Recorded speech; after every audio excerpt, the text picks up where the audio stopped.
Hey there, Carbonauts. Welcome back. This is me launching the refueling pod into LKO, that's low carbon orbit, because I had done some playing on this save and used it to get to another planet. This is the standard descent profile, starting your gravity turn at like 1K, tipping over like 1 degree, and then by 15K going 90 degrees. I'm going to take this up to 100. And then circularize, coasting up to the apoapsis and burning sideways like I always recommend. Using a maneuver node there, pulling on the right hand side of the yellow tabs, which means to my computer what happens if I speed up here. Got stuck on the ascent profile there, knocked it free. Tiny bit of wobble here, but it's okay. I edited the refueling pod to have a circularization stage or an orbital insertion stage that has a computer probe on it, which means I can deorbit it and then I don't have to worry about space junk. It had enough fuel on it and drogue chutes and regular chutes that I could land it safely and recover it, which doesn't matter in sandbox mode, but if you're playing with science or with money, then every dollar saved is a dollar earned. I tried to land it on land, but we overshot the peninsula I was aiming for, so it was a splashdown in a nice little estuary. It's alright. Came out unharmed, and we were able to recover the orbital insertion stage without any dings. Well, these are our launch clamps. We'll just recover those very quickly. Now for the build, I'm going to speed up the build process. So I won't be talking, but you can watch and pause the video if you're trying to build this very simple ship yourself at home.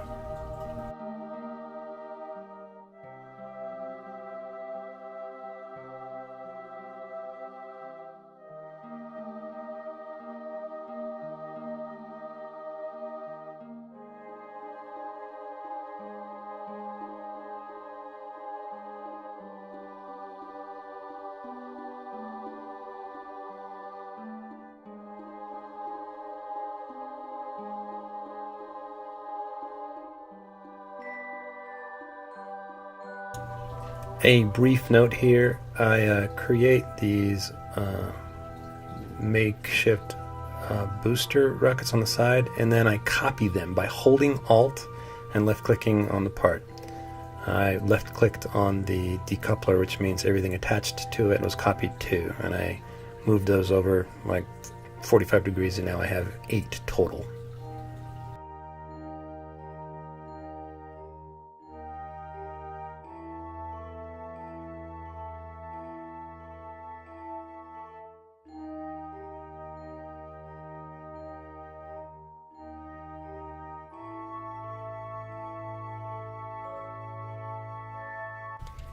Okay.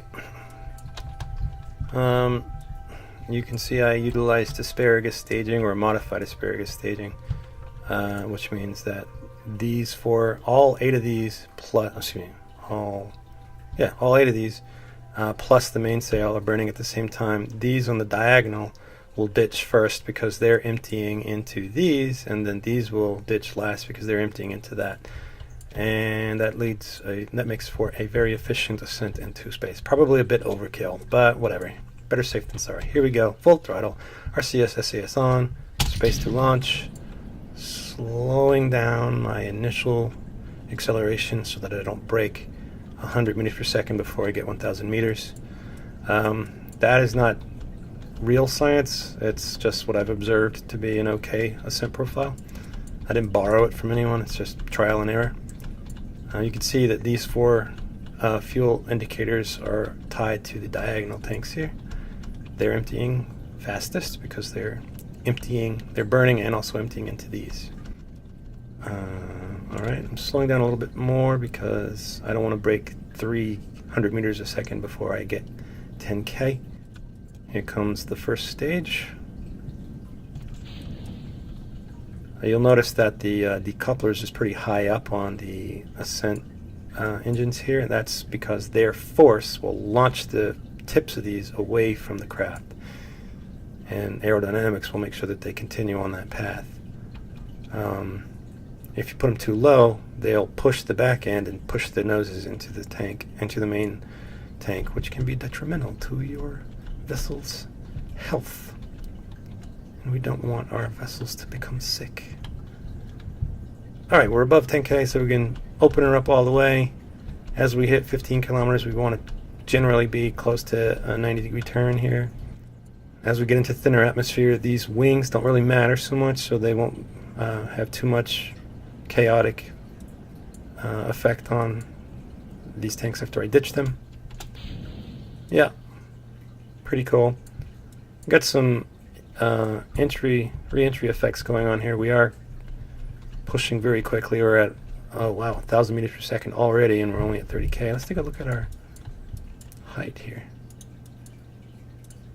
Alright, I'm cutting it at 80 because I've done a bad thing.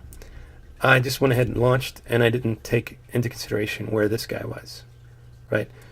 So if he's at 125, you can think of him as being on the outside track in a foot race, whereas we are going to take the inside track.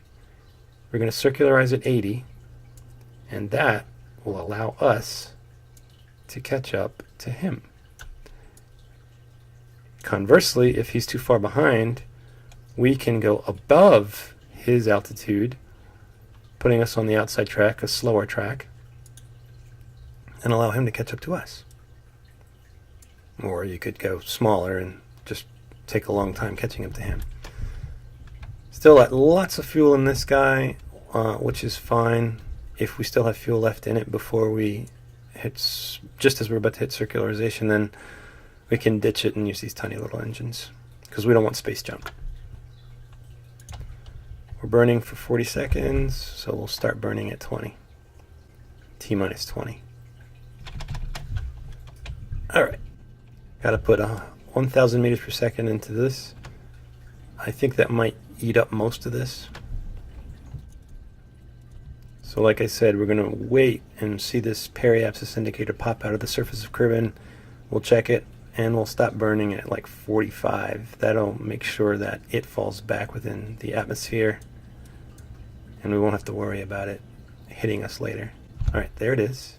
Let's get it to 40. Ought to do it. We can ditch it, and then use our tiny little engines to complete the circularization burn.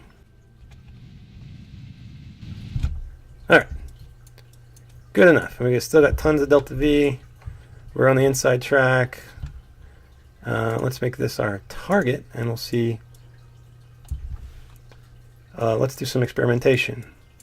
So you want to, these little things that say AN and DN, that means ascending node and descending node. Our orbits are not exactly parallel. So this little guy, it looks like he's coming up and then going down as he goes around this side of the planet, up here and down here, while this one looks to be very parallel. So that means this is the point where they're on the same plane. So if we want to maneuver into his plane of existence, then we have to make our nodes there. So if I were to speed up here, that means that he would be there by the time I've gotten there. So I'm going to drag this and see if we get closer if I wait. Nope. Alright, so I'm just going to cancel that, and we'll speed up and give us lots of time to catch up to him. This looks like it could take a while, so I'm going to cut the film here and wait till we're at a good distance between ourselves. Okay, we've made a few orbits around Kerbin. I'm going to suggest to my ship that we start speeding up right here at the descending node, which means that we would reach our target on the ascending node. So if I speed up here, you can see my apoapsis is projected to be at its highest point as we meet this guy. We're still a little bit ahead or behind, so I want to grab the entire node and move it, suggesting that I'm waiting. Okay. So it looks like that's too late. So let me slide it back this way. You can see now that the little tags here are closer together. You can see actually separation 12 kilometers. So let's move this. Oops. Let's undo that. Ah, crap. All right, hang on. Let me do this again. So let's just start from right here. Add maneuver. What happens if I speed up? It looks like we meet pretty close, and right about there.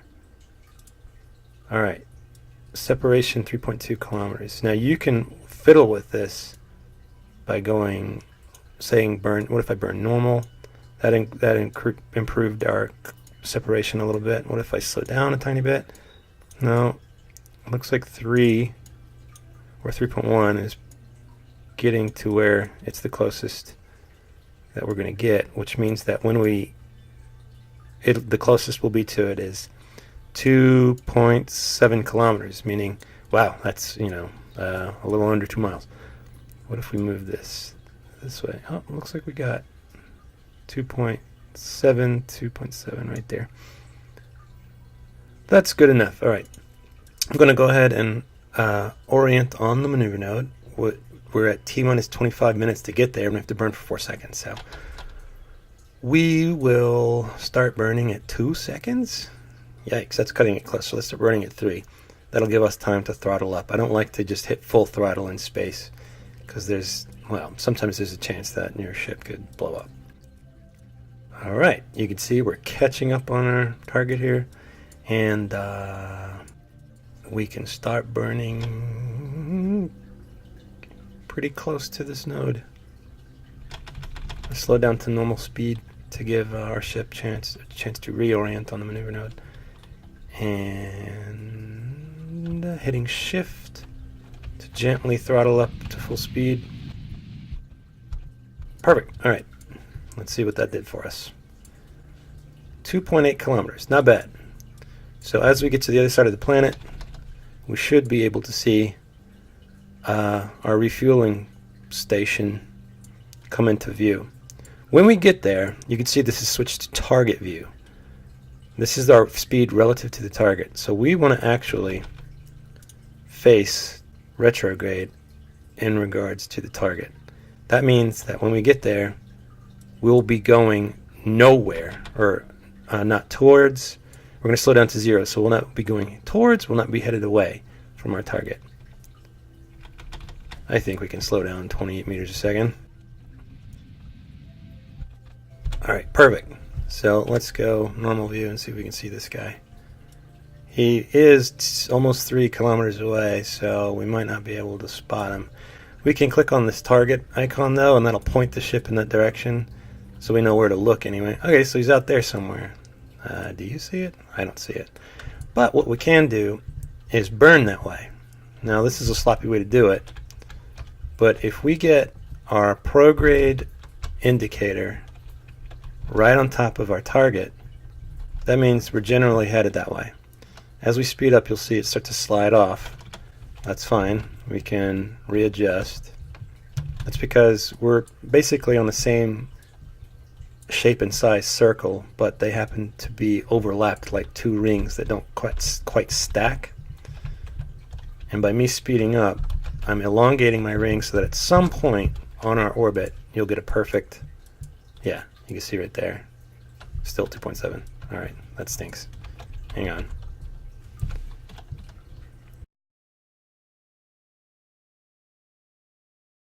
All right, let's plan it out. Oh, we're getting so close. All right, so let's just wait. We're going to be close to 1 kilometer away from it, which means it should be visible right here. I think I saw it. Yeah. You're over. Ah, there it is. I see it. All right, so we're going to head that way. What you can do is speed up so that your prograde indicator is on top of the target, or if you're going too fast, you can point retrograde and make sure that it's on top of the... Hello. I'm recording a video for the students. Alright, we're headed right toward it, and this is why we're going to burn retrograde so that it won't crash into it. Sorry, that was Miss Drag. Say hi, Miss Drag. She can't hear you. This is the past. Alright, so you can see there's the refueling station. Now, what I'm going to do is face normal, just as this fueling pod is oriented, and then I'm going to click this button over here, docking mode. That means my WASD and E and Q keys are no longer reorienting my ship. They are simply translocating it. So Control will let me burn or thrust down, and Shift will let me thrust up. Looks like we're facing that way, so I'm going to use the Q and E keys to rotate. And now, when I hit A, it's sliding me this way. So let me rotate one more time. There. Perfect. So now A should move me this way, since the fueling pod is over there. And W should move me forward this way. Looks like we were moving away from our target, because as I'm burning towards it, you see my relative speed to the target decreasing. So this will zero out and then start to climb back up as we move towards it. Yeah, there's the climb. Now that means if we speed up time a little bit, we should see the refueling station grow bigger as it climbs ever closer towards us. It looks like our speed is increasing, which means that it's going to cut in front of us, taking the inside track. So let's burn this way to intercept it. Speed up time to see what effect that had on our paths. Let's burn this way to approach it. We definitely do not want to approach it at 2 meters a second. So before we get there, I'm going to start slowing down.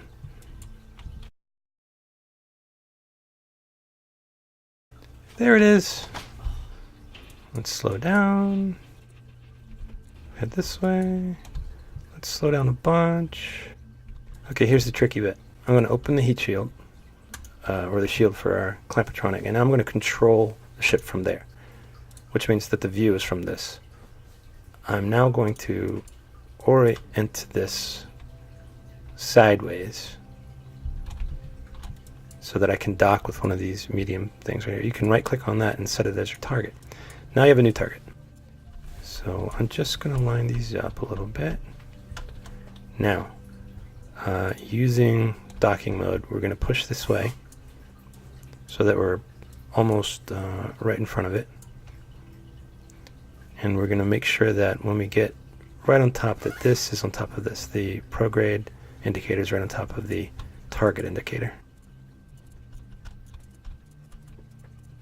Again, I'm just using WASD. Since we're facing this way, when I hit W, it's pushing me down relative to the fueling station.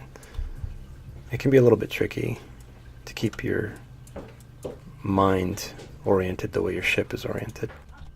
Alright, I'm going to burn this way a little bit. Looks like we're coming down very quickly, so I'm going to start slowing down by hitting the W key. You can see on the nav ball now that my prograde indicator is just now right on top of the target indicator, which means we're moving 0.3 meters per second right for it.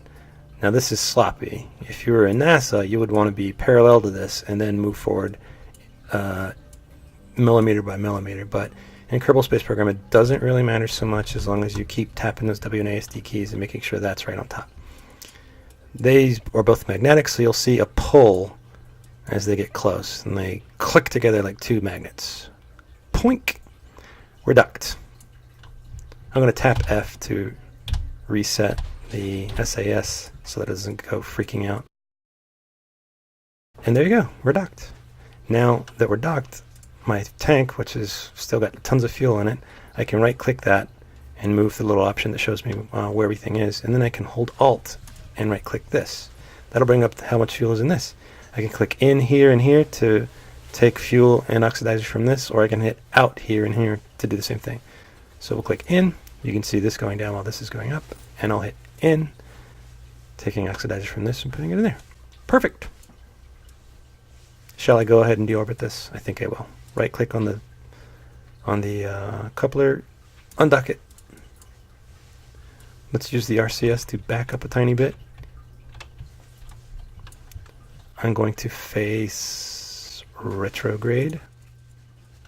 And let's wait till we get to the dark side of the planet before we slow down, so that when we land, we'll be in the sun. that should just about do it. We'll point towards the maneuver node and speed up time till we get there. We have to burn for 9 seconds, which is no time at all. So we'll start burning at 4 or 5. T minus 5. We'll do it.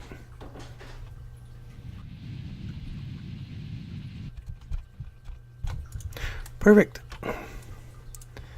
Now, oh. I forgot that I had solar panels on here. I guess we didn't really need them. I still have a full tank of gas here, pretty much, and all these rocket engines. And this could take the re-entry heat, but I'm going to ditch it because better safe than sorry. As we speed up, this will go with the force provided by the decoupler further out than us, but it will still end up in the ocean or on the land or burned up in the atmosphere, which was our fear and why we ditched it in the first place.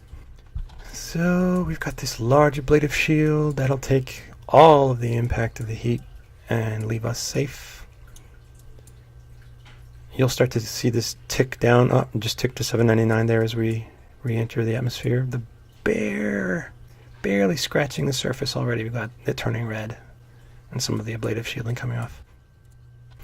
My parachute indicators are still red, so I'm going to wait until after the fire.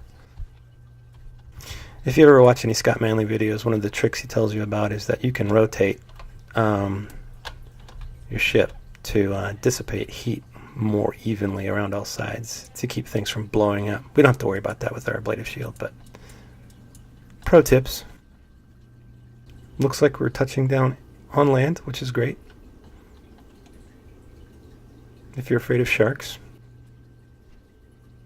We're now suborbital speed. Having orbital speed doesn't mean that you're in orbit, right? You can be going orbital speed within the atmosphere. Just means that you're going to slow down. All right. That's turned gray. Let's hit the drogues. They'll do a fine job of slowing us down. And I'm going to wait till maybe about 2K before we hit the other ones. We can ditch this so it doesn't kill us. Actually, it doesn't matter. In NASA, this thing would be on fire, so they want to get rid of it as quickly as possible after they're done worrying about re-entry heat. The air is pushing it into the bottom of our ship. As soon as these things catch, it'll fall away. Yeah, there it goes. And remarkably, like everything in this game, it will explode upon impact. Wait for it. Wait for it.